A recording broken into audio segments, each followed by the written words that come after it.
आज अक्षय तृतीया और मातंगी जयंती है। आज के दिन सर्वार्थ सिद्धि योग और रवि योग है। आज वैशाख शुक्ल तृतीय, रोहिणी नक्षत्र, शोभन योग, गरकरण, उत्तर की दिशा शूल और वृषभ राशि में चंद्रमा है। अक्षय तृतीय का सर्वार्थ सिद्धि योग पूरे दिन है, जबकि रवि योग 4:18 शाम से है। स्वर्ग की भद्रा देर रात 12:43 से है। अक्षय तृतीया के मौके पर नदी स्नान करें और उसके बाद अपनी क्षमता के मुताबिक पानी, मौसमी फल, सत्तू, चीनी, पंखा, मिठाई जैसी चीज़ों का दान करें। उसके बाद भगवान विष्णु के साथ माता लक्ष्मी की पूजा करें। अक्षय तृतीया पूजा का मुहूर्त सुबह 5:41 से दोपहर 12:18 तक है। आज सोना खरीदने का शुभ मुहूर्त सुबह 5:41 से दोपहर 2:12 तक है। कोई भी शुभ कार्य या नई शुरुआत के लिए स्वयं सिद्ध मुहूर्त माना जाता है। इस दिन धार्मिक कार्य, शुभ या मांगलिक कार्य करने से सहस्त्र गोदान का पुण्य और अक्षय पुण्य की प्राप्ति होती है। आचार्यों का कहना है कि आज अक्षय तृतीया पर 17 साल बाद बुधवार दिन और रोहिणी नक्षत्र का संयोग बन रहा है।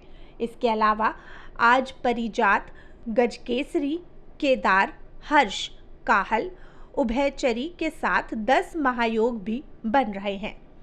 अक्षय तृतीया पर आज बुधवार को रोहिणी नक्षत्र और शोभन योग का खास संयोग है।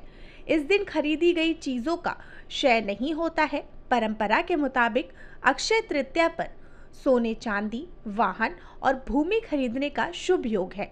पौराणिक ग्रंथों के मुताबिक इस तिथि को जो भी शुभ कार्य किए जाते हैं उनका अक्षय फल मिलता है। इसी वजह से इसे अक्षय तृतीया कहा जाता है। वैसे तो सभी 12 महीनों की शुक्ल पक्षीय तृतीया शुभ होती है, लेकिन वैशाख माह की तृतीय तिथि स्वयं सिद्ध मुहूर्तों में मानी गई है। अक्षय तृतीया सर्वसिद्ध मुहूर्तों के रूप में भी विशेष महत्व रखता है।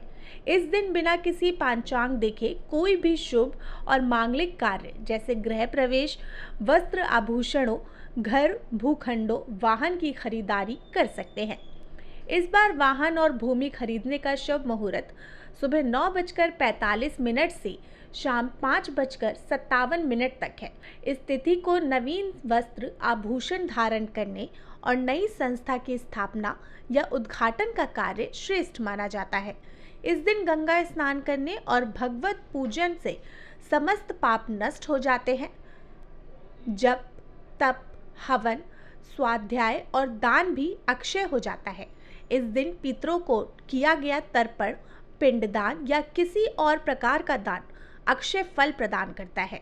मान्यता है कि अक्षय तृतीया के दिन मनुष्य जाने अनजाने अपराधों की सच्चे मन से ईश्वर से क्षमा प्रार्थना करे तो भगवान उसके अपराधों को क्षमा कर देते हैं और उसे सद्गुण प्रदान करते हैं।